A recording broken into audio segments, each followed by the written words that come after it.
Bismillahirrahmanirrahim. Assalamualaikum warahmatullahi wabarakatuh. Sebelum dimulai, mari kita berdoa bersama-sama. Semoga kita diberikan kepahaman, diberikan ilmu yang manfaat, yang barokah. Al-Fatihah.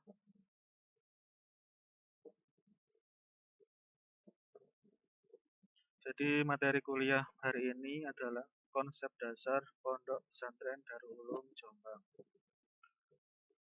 Langsung saja. Yang pertama, sebagai salah satu tempat pendidikan, Pondok Pesantren Darul Ulum sejak didirikan telah ditanamkan konsep dasar tentang tujuan didirikan. Jadi saya jelaskan dulu. Maksudnya, Pondok Pesantren Darul Ulum itu adalah salah satu tempat pendidikan. Jadi dari sekian tempat pendidikan macam-macam, ada sekolah formal dan ada pendidikan non formal yaitu pondok pesantren. Tapi fungsinya sama, adalah sama-sama tempat pendidikan, sama-sama tempat belajar, sama-sama tempat mencari ilmu kayak gitu. Dan setiap tempat pendidikan itu pasti ada yang namanya konsep dasar atau yang mendasari. Kenapa kok didirikan? Nah, jadi kayak gitu. Kenapa Pondok Pesantren Darul Ulum itu didirikan, dasarnya apa? Jadi dari awal itu sudah ada tujuannya. Nanti terkait tujuan Pondok Pesantren Darul Ulum akan dijelaskan nanti ada di slide berikutnya. Saya lanjutkan dulu. Hal ini seringkali disampaikan oleh para kiai sebelum beliau mewariskan kepemimpinan Pondok Pesantren Darul Ulum kepada penerus. Jadi Pondok Darul Ulum ini sudah melewati beberapa generasi. Mulai dari Kiai Haji Tamim Irsad, kemudian diwariskan kepada anaknya Kiai Haji Romli Tamim. Dan nanti diwariskan lagi kepada anaknya, nanti diwariskan lagi kepada keluarga yang paling sepuh siapa, jadi kayak gitu. Dan apa yang diwariskan itu adalah tujuannya. Jadi sebelum meninggalkan meninggalkan kepemimpinan itu diwariskan kepada penerusnya. Dan untuk konsep dasar tersebut, yang pertama adalah asas dalam KBBI adalah suatu landasan berpikir yang paling mendasar. Jadi paling mendasar, pikiran yang paling mendasar. Ya. Dan asas kelembagaan Darul Ulum itu adalah sebagai tempat kadar pendidikan baik bangsa, negara, dan agama. Dan itu diperkuat dengan Undang-Undang Dasar 1945. Tiap-tiap warga negara berhak mendapatkan pengajaran. Jadi ada hukum yang melindungi lembaga ini. Jadi Pondok Darul Ulum sendiri itu memang sudah ada memang sejak sebelum kemerdekaan sudah ada. Bahkan para kiai turut membantu dalam proses perjuangan kemerdekaan. Terus sampai sekarang, sampai anak cucunya meneruskan perjuangan kakek-kakeknya. Jadi Darul Ulum sebagai tempat mendidik anak agar menjadi orang yang bermanfaat bagi bangsa, negara, dan agama. Dan sebagai bentuk bahwa undang-undang mengatakan jika seluruh orang di negara Indonesia itu berhak mendapatkan pengajaran atau berhak mendapatkan pendidikan. Jadi sebagai sarana pendidikan warga negara. Nah, terus dasar-dasar amaliyah Darul Ulum sebagai lembaga sosialisasi nilai agama adalah Ahlussunnah wal Jamaah. Jadi yang dipakai yang dipakai dalam peribadatan sehari-hari adalah paham ahli sunnah wal jamaah dengan mengikuti fikih 4 madhab, yaitu ada yang pertama jika sesuai urutan periode, yang pertama Imam Hanafi, Imam Maliki, Imam Syafi'i, dan Imam Hambali. Jadi apa yang dikerjakan di Darul Ulum ini, cara-cara beribadahnya adalah dengan 4 madhab. Misalnya madhab Imam Hanafi, itu yang sering dipakai tidak hanya di Pondok Darul Ulum saja, tapi juga bahkan di Indonesia dan di pondok-pondok lain adalah misalkan gaya berjilbab perempuan. Karena jika menurut Imam Syafi'i, wajah perempuan itu adalah dicadari ketika di luar sholat. Tapi ketika di dalam sholat, itu dibuka cadarnya. Ketika di luar sholat, baru dipakai lagi. Jadi dilepas ketika pas sholat saja. Itu menurut mazhab Imam Syafi'i. Nah, tapi kenapa kok rata-rata di Indonesia itu katanya Syafi'i, kemudian tapi kok tidak dicadari? Nah, itu karena kebiasaannya eh, tidak memakai, dan itu ada di dalam fatwanya Imam Hanafi. Kalau menurut Imam Hanafi, wajah perempuan tidak wajib ditutup baik di luar sholat dan di dalam sholat. Jadi nggak usah cadaran. Jadi itu apa namanya, contoh-contoh madhabnya Imam Hanafi yang apa namanya, dilakukan sehari-hari. Terus ada Imam Maliki. Contohnya madhab Imam Maliki yang kita terapkan sehari-hari, misalkan kalau dalam jual beli itu, kalau menurut madhab Imam Syafi'i, syaratnya harus ada penjual dan pembeli, kemudian ada barangnya dan akad transaksi gitu, ijab kabul transaksi. Jadi syaratnya harus itu. Tapi seringkali kalau di Indonesia itu biasanya sering sebelum beli itu calon pembeli ini ngincip-ngincip dulu. Misalkan saya mau beli jeruk, tapi sebelum membeli kita biasanya mencoba dulu, mencoba cicip-cicip dulu gimana rasanya kayak gitu. Sebenarnya itu kalau menurut Imam Syafi'i nggak apa ya, nggak boleh, karena itu belum dibeli apa namanya. Karena jeruk yang diincipi tadi itu belum dibeli. Karena yang nggak bayar, kita kan nggak bayar. Jadi itu sebenarnya tidak sah, karena jika menurut madhab Imam Syafi'i, karena tidak ada apa namanya, belum dibeli gitu, tidak tidak ada transaksi di situ. Hanya dari pihak penjual memberi kayak gitu. Jadi bukan jual beli. Tapi jika di dalam madhab Maliki itu nggak apa-apa, nggak harus kayak gitu. Yang nggak harus nanti ujung-ujungnya kan mempengaruhi jual belinya gitu. Kalau Imam Maliki yang diwajibkan hanya apa namanya, bagaimana tradisi yang berlaku di daerah itu. Jadi tergantung ada tradisinya. Ya harus ada penjual, harus ada pembeli, harus ada barangnya. Dan untuk transaksinya itu tergantung bagaimana di daerah itu. Itu jika apa? Madhab Maliki. Jika madhab Syafi'i harus ditransaksikan. Jadi incip-incip nggak boleh. Tapi kalau menurut madhab Maliki boleh. Jadi kita itu sebenarnya sering sekali memakai madhab empat ini. Cuma kita nggak sadar. Jadi kita itu ya sering mencoba Imam Hanafi, Imam Maliki, Syafi'i. Kayak misalnya yang sering dipakai lagi ya madhabnya Imam Hanafi. Kalau madhabnya Imam Hanafi, seringkali suami istri bersentuhan itu kan batal jika menurut Imam Syafi'i. Tapi menurut Imam Hanafi, baik laki-laki maupun perempuan bersentuhan maka nggak batal wudunya gitu. Jadi ya kita tuh sering berpindah madhab ya. Terus ada Imam Hambali. Jadi kayak gitu. Saya ganti dulu slide-nya.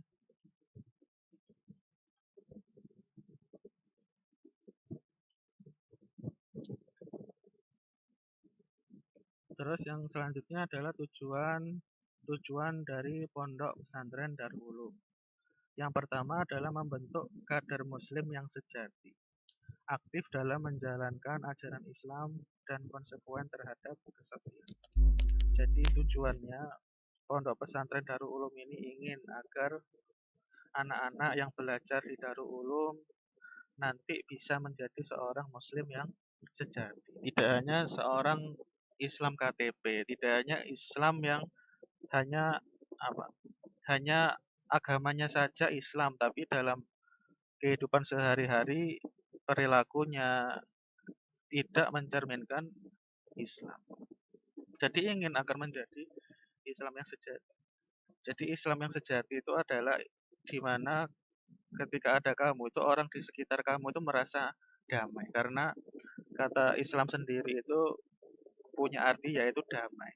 Dan seorang muslim itu katanya Nabi Muhammad adalah di mana kamu berada, orang-orang di sekitarmu bisa merasa aman dan damai. Jadi harapannya seperti itu.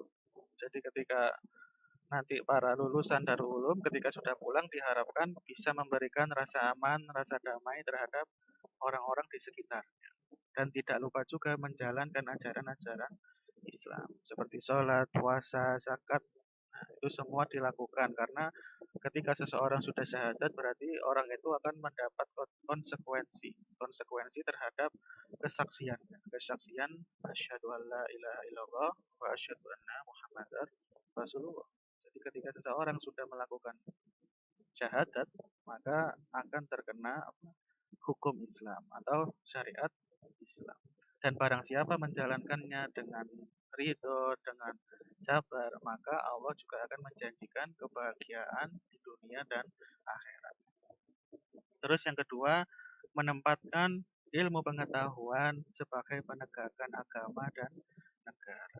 Seperti semboyan Pondok Pesantren Darul Ulum wal ulul ilmi imam bil qist, atau orang-orang yang mempunyai ilmu pengetahuan selalu tegak dalam sikap.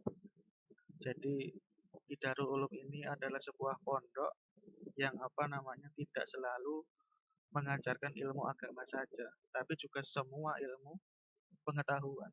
Ada pelajaran IPA, ada pelajaran IPS, ada pelajaran fisika, ada pelajaran biologi, ada pelajaran ekonomi, ada pelajaran bahkan teknologi, ada SMK. Jadi macam-macam, semua ilmu itu di Pondok Darul Ulum itu ada. Jadi nanti ketika sudah lulus, itu santrinya juga siap ketika disuruh tahlilan, disuruh berdoa. Tidak hanya siap itu saja, tapi disuruh ngajar umum juga bisa. Disuruh ngajar apa gitu juga bisa, karena sudah dibekali baik dari sisi ilmu agama dan ilmu-ilmu yang lain. Jadi kayak gitu. Jadi seringkali saya itu pengalaman saya ketika waktu kuliah sering punya teman dari Lirboyo gitu. Lirboyo itu pondok yang memang fokus agama kayak gitu. Jadi memang 24 jam pendidikannya ya agama saja kalau Lirboyo yang Indo itu. Teman saya kebetulan ya Lirboyo yang Indo itu. Jadi memang sekolahnya itu khusus kitab-kitab saja, kitab-kitab agama. Dan di perkuliahan memang saya akui memang pintar gitu. Pintar pintar apa namanya? Ya pintar gitu. Pintar tahu dalilnya, tahu kitabnya, tahu halamannya bahkan. Tapi teman saya ketika disuruh buat makalah kebingungan karena apa? Lihat laptop itu bingung gimana caranya ngerjakannya. Terus pakai referensi buku itu juga apa namanya? Kebingungan karena kebiasaannya pakai kitab. Jadi kadang-kadang itu punya apa ya? Punya kelebihan dan kekurangan masing-masing. Bisa jadi yang mereka yang sangat pintar di dunia apa? Dunia agama ketika dihadapkan teknologi-teknologi itu juga kebingungan. Dan ada juga orang-orang yang memang fokus terhadap teknologi dan pengetahuan umum, tapi ketika dihadapkan dengan agama, bingung. Jadi di Darul Ulum ini ilmunya itu lengkap. Ada ilmu agama dan ilmu umum pengetahuan yang lain. Jadi kalau disuruh buat makalah ya bisa, disuruh apa namanya, hal-hal yang terkait agama juga bisa, karena di sini juga diajari kitab kuning, diajari ilmu-ilmu apa agama. Jadi bisa gitu.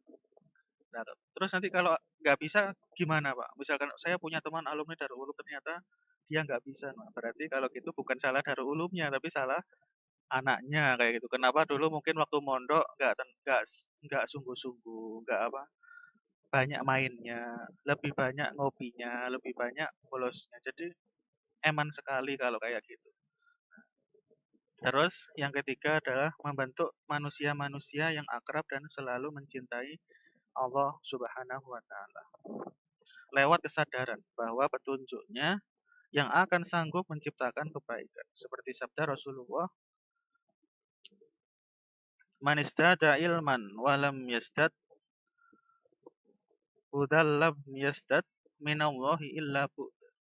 Barang siapa menambah ilmunya, barang siapa bertambah ilmunya dan tidak bertambah petunjuk Allah, maka akan menjauhkan dari kedamaian.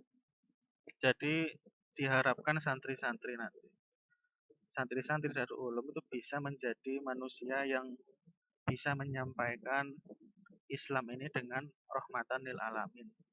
Bisa menjadi manusia yang cinta kepada Allah, juga cinta kepada makhluknya. Jadi kayak gitu. Segala sesuatu yang dilandaskan atas dasar cinta kepada Allah. Seperti misalkan ketika kita melakukan sholat, ya kita niatnya sholat aja.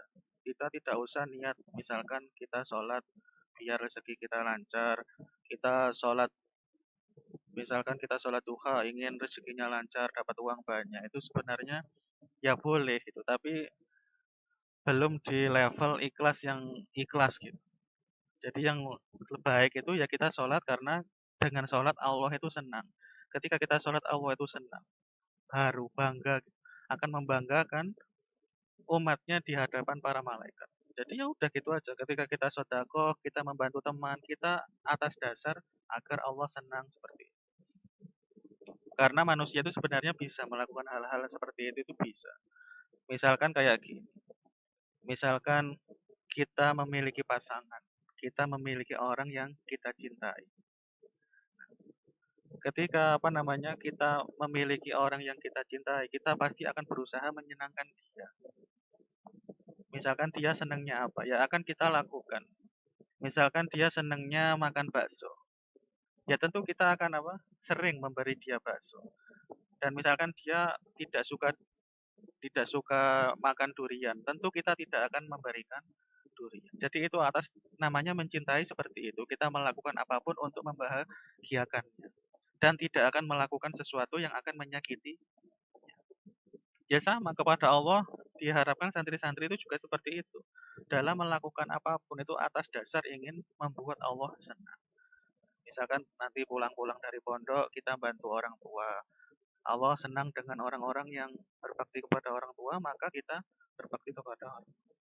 Misalkan Allah senang dengan orang-orang yang membagikan hartanya kepada fakir miskin, maka kita membagi harta kepada fakir miskin. Misalkan Allah tidak senang dengan orang-orang yang berbuat zina, maka kita ya nggak zina.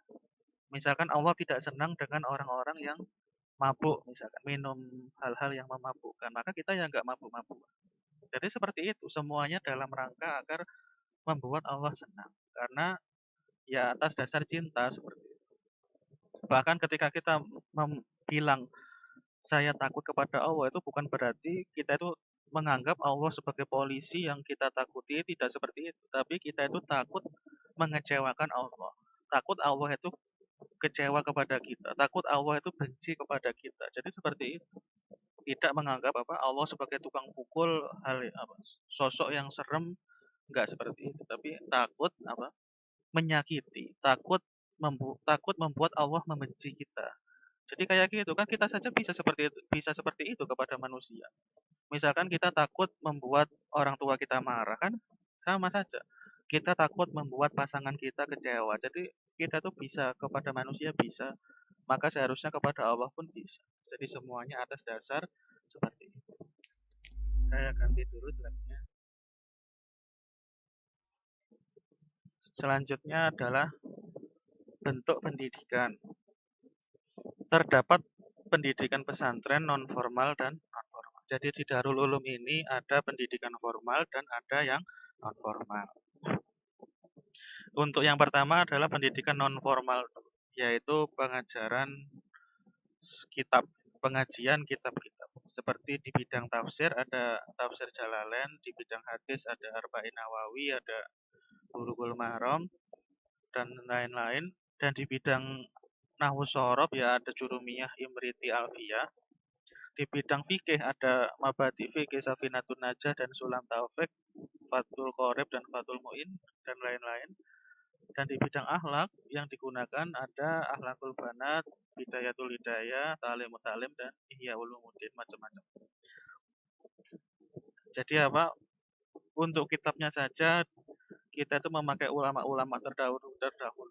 Jadi apa? Di sini tidak sembarangan. Misalkan kitabnya membuat kitab sendiri seperti itu. Terus nanti hal-hal yang diajarkan juga hal-hal baru. Jadi tidak kayak gitu.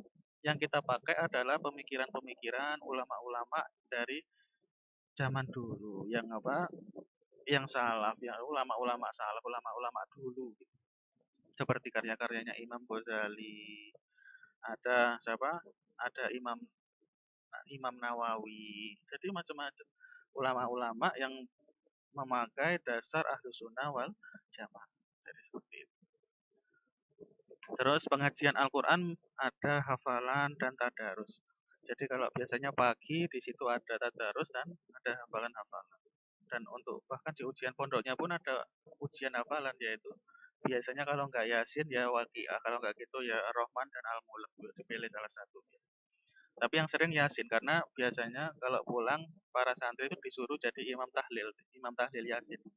Jadi ya sudah hafal Yasin. Pulang-pulang sudah bisa mimpin tahlil, sudah bisa mimpin Yasin. Dan ada pula latihan muhadharah. Muhadharah itu kayak sekumpulan acara yang nanti itu sangat berguna ketika sudah pulang. Jadi ya ada qori di situ, ada yang pembacaan ayat suci Al-Qur'an, terus nanti juga ada pidato-pidato, yang mana ini semua bergilir.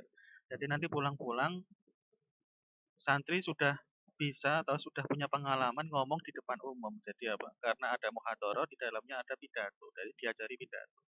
Dan ada acara-acara hiburan macam-macam. Terus juga ada dibaan atau berjanjian. Terus nanti juga ada tahlil istighosah. Setiap apa kalau tahlil ya malam Jumat, kalau istighosah biasanya setiap hari. Karena Istighosah sendiri pendirinya juga dari Darul Ulum, yaitu Kiai Romli Tamim yang pencetus pertama kali Istighosah. Dipakai di seluruh Indonesia, itu yang pertama kali menyentuh ya, atau yang menciptakan ya Kiai Haji Romli Tamim. Saya ganti dulu slide-nya. Selanjutnya adalah pendidikan pesantren formal, yaitu sekolah formal. Jadi yang tadi itu apa namanya? Non formal, yang sekarang formal. Jadi ciri-cirinya kalau formal itu ijazahnya bisa digunakan untuk kuliah. Jadi kayak gitu. Untuk sebagai syarat pekerjaan juga bisa ijazahnya kayak gitu. Dan untuk pendidikan non formal ya untuk pengajian kitab ya memang diniati memang ijazahnya memang hanya apa ya? Ya hanya tidak untuk digunakan untuk kuliah dan lain-lain karena kitab-kitab tadi digunakan untuk pendidikan akhlak, untuk pendidikan ilmu pengetahuan sehari-hari. Jadi ya para santri diajarin lah halal haram itu gimana. Jadi ketika pulang ditanya ini hukumnya gimana. Jadi mereka itu enggak apa ya, enggak kosong, sudah sebelumnya sudah pernah mengikuti pengajian-pengajian kitab. Jadi enggak kaget gitu. Jadi ketika ada masalah di masyarakat itu bisa setidaknya bisa membantu kayak gitu. Atau bahkan yang pinter-pinter ya tentu bisa mengatasi masalah di masyarakat. Dan untuk sekolah formal sendiri di Darul Ulum ada untuk sekolah ada 12 dan untuk perguruan tinggi ada 2. Jadi ada mulai dari min atau SD derajat, MTS, SMP, MA, SMA, SMK, dan universitas. Universitasnya ada 2, yaitu Unibdu, Universitas Tinggi Darul Ulum yang lokasinya ada di Komplek Darul Ulum sendiri, dan ada Undar, Universitas Darul Ulum. Kalau Undar itu lokasinya di luar pondok, yaitu di kota Jombang, di pusat kota Jombang. Terus yang selanjutnya nilai-nilai kepesantrenan Darul Ulum. Proses internalisasi nilai-nilai kepesantrenan Darul Ulum yaitu seperti pembinaan akhlak terhadap diri sendiri dilakukan dengan cara menanamkan kesopanan dalam kebiasaan sehari-hari. Jadi nilai-nilai Darul Ulum itu yang ditanamkan adalah akhlak ya. Jadi santri-santri itu diajari tentang bagaimana akhlak terhadap diri sendiri, terhadap guru, kepada teman. Jadi semuanya itu ditanam. Kepada guru kita mesti hormat, mendudukkan kepala, menjaga sikap. Dan kepada teman kita juga apa?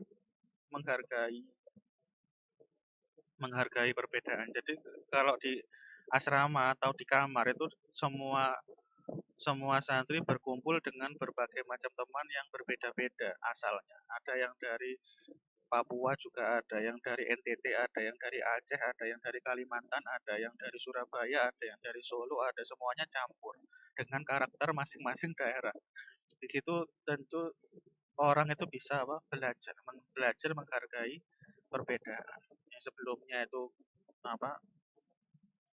Sebelumnya mungkin mereka belum bisa, tapi lama-lama nanti akan bisa-bisa sendiri karena hidup bersama dalam satu kamar, selalu tidur bersama, selalu sering menghabiskan waktu bersama, ngaji bersama, akhirnya ya nanti damai-damai sendiri. Akhirnya menjadi orang yang bisa toleransi seperti itu. Terus kepada guru juga, kepada kiai, kepada guru, kepada ustadz itu juga apa namanya? Ada akhlak. Tentu akhlak yang utama adalah kita itu menyenangkan mereka dengan ingin paham. Jadi sebenarnya untuk menghormati mereka, para guru, para ustadz dan para kiai itu sebenarnya yang paling membuat guru senang atau ustadz senang, kiai senang itu adalah kita sendiri itu ingin paham. Jadi ketika kita sudah datang ke majelis pendidikan, tempat pendidikan kita itu menyimak, menyimak dengan kita ingin paham, pasti kita tidak akan ngomong sendiri, tidak akan tidur, tidak akan.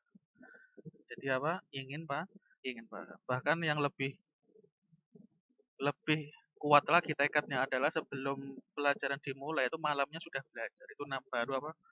Baru benar-benar ingin paham yang sangat total. Karena ulama-ulama dulu itu seperti itu. Imam Syafi'i ketika berguru kepada Imam Maliki itu sebelum ngaji ke Imam Maliki itu sudah punya kitab. Jadi Imam Maliki itu punya kitab yang namanya Al-Muwatta. Dan itu sudah dipelajari Imam Syafi'i.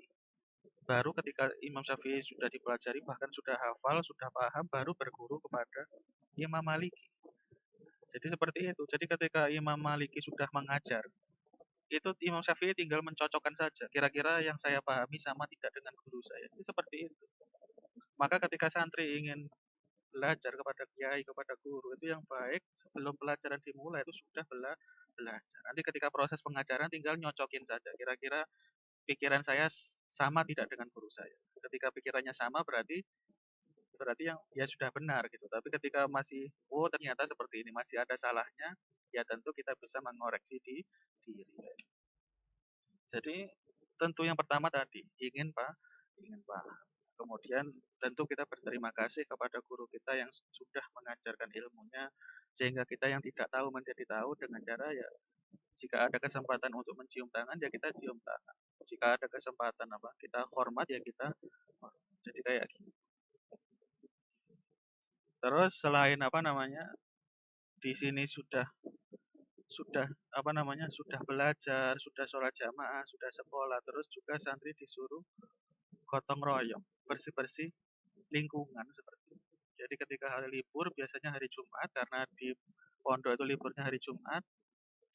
Jadi ya waktu Jumat itu bersih-bersih. Ada tempat-tempat yang kotor ya dibersihkan. WC-WC yang kotor juga dibersihkan. Karena kalau bersih itu enak. Sedangkan kalau suasananya kotor kayak sumpek. Kayak nggak enak, nggak kerasan gitu. Tapi kalau lingkungan bersih, tempat buat belajar bersih, kamar bersih, WC ya bersih itu enak apa namanya? Ya buat buat ngapa-ngapain itu enak gitu, nggak sumpek. Jadi selain apa menyenangkan, orang lain juga yang ke WC. Terus selain akhlak terhadap sesama, ada juga akhlak yang diajarkan kiai yaitu akhlak kepada Allah dengan membiasakan menjalankan ibadah-ibadah sesuai syariat. Jadi apa di Darul Ulum ini untuk cara beribadahnya adalah harus sesuai dengan syariat-syariat, sesuai dengan Al-Qur'an, hadis dan ijma ulama atau kesepakatan ulama. Jadi tentu tidak menggunakan ibadah-ibadah yang nyeleneh atau tidak sesuai dengan syariat misalkan cukup misalkan nggak perlu sholat terus pokoknya ingat Allah jadi ya tidak cukup dengan kayak gitu. Jadi kalau kita itu ingin ingat Allah ingin menyenangkan Allah ya kita manut Allah. Allah nyuruh sholat ya kita sholat, Allah nyuruh kita puasa ya kita puasa. Jadi ya kayak gitu. Jadi menyenangkan Allah itu dengan melakukan apapun yang diperintah dan dengan menjauhi apapun yang dilarang. Jadi itu saja, tidak apa namanya, tidak usah membuat hal baru, tidak perlu dengan cukup menjalankan apa yang Allah suruh kayak gitu. Dan apa akhlak, akhlak terhadap alam, alam semesta dengan cara menjaga lingkungan. Jadi kita itu tidak hidup bersama manusia saja, tapi juga bersama alam. Dan maka alam itu juga perlu dijaga, dijaga kebersihannya, dijaga kelestariannya. Jadi kayak gitu, tidak sembarangan. Jadi itu apa namanya tentang nilai-nilai Pondok Pesantren Darul Ulum dan tentang materi konsep dasar Pondok Pesantren Darul Ulum. Jadi itu materi yang bisa saya sampaikan, kurang lebihnya mohon maaf. Assalamualaikum warahmatullahi wabarakatuh.